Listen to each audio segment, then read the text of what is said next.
Hello guys, இன்றைக்கி நம்ம என்ன பார்க்க போகிறோம்னா பாண்டாஸ்ன்ற ஃபங்க்ஷனில் நம்ம டு டேட் டைம் அதை தான் எப்படி ஆக்சஸ் பண்ணி யூஸ் பண்ணுறது அப்படின்றத தான் பார்க்க போகிறோம். அதை எப்படிலாம் யூஸ் பண்ணி என்னென்ன டேட் டைம்ஸை கொடுத்து எப்படிலாம் நம்ம அவுட்புட் கெட் பண்ணுறது அப்படின்றத தான் பார்க்க போகிறோம். இதை நம்ம லைன் பை லைனாக பார்க்க போகிறோம்.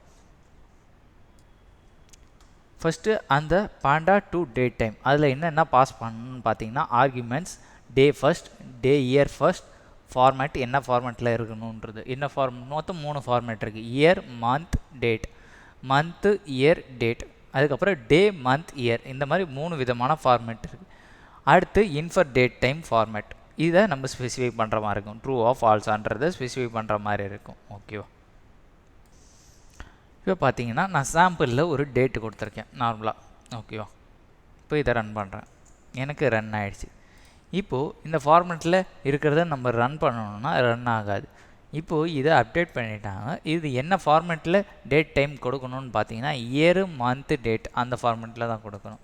ஓகே, pd.to date time அப்படின்றதில் இயரு, மந்த்து, டேட் அப்படின்றத கொடுத்தோம்னா இது டைம் ஸ்டாம்பை நம்மளுக்கு ரிலீஸ் பண்ணும். ஓகே, 2024 6/25/00 டைம் நம்ம எதுவும் மென்ஷன் பண்ணாதனால அது 00ன்னு டிஃபால்ட்டாக வந்துடுச்சு. ஓகேவா? இப்போ பார்த்தீங்கன்னா சாம்பிளோட டைப்பை செக் பண்ணி பார்த்தோம்னா அது வந்து ஸ்ட்ரிங்காக இருக்கும். ஓகேவா? ஆனால் டைம்ன்றது ஒரு ஸ்ட்ரிங்கு கிடையாது. கரெக்டாக? அது மட்டும் இல்லாமல் நம்ம டைரெக்டாகவும் டிக்ளேர் பண்ண முடியும். pd.date time இந்த டேட்டை நம்ம இதில் டிக்ளேர் பண்ணிட்டோம்னா இது ஆட்டோமேட்டிக்காக டைப் மாற்றிடும்.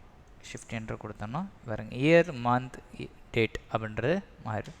11ன்றது மந்த். ஓகேவா? அந்த மாதிரி இதுவே டைப்பும் சேஞ்ச் பண்ணிடும். டேரெக்டாகவும் நம்மளால் டிக்ளேர் பண்ணிக்க முடியும்.